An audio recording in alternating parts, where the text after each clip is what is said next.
بما أنه باكر آخر يوم للامتحانات، فقررت أسوي لهم كيكة الطاوة أعدل بيها نفسيتهم.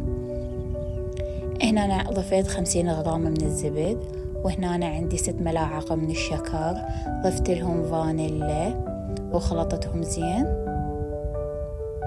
وهنا أنا ضفت الكاكاو، 2 ملعقة كاكاو وكوب حليب، وهنا عندي 1.5 غلاس طحين.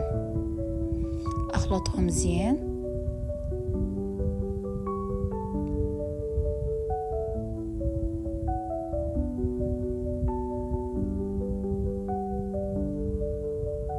هنا أنا العجينة صارت عندي ثخينة، ضفت لها شوية ماي،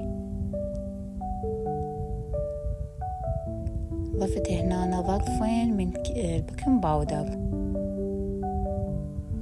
هنا أنا أخذت جزء من الخلطة مالت الكيك وضفت لها كاكاو على مود أزينها بهذا الشكل. نمسح الحواف مالت الطاوة بالكلينس، ننظفها زين. هنا أنا الصوص ضفت له 4 ملاعق كاكاو، 4 ملاعق حليب، 2 ملعقتين نشا، و6 ملاعق شكر، وكوب ونص مي، و50 غرام زبدة، وضفت له قشطة، علبة واحدة من القشطة.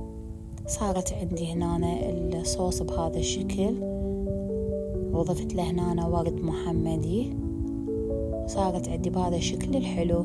وهسه هنا أكيد وياها فنجان قهوة، شوية نعدل راسهم ونفرمد دماغهم.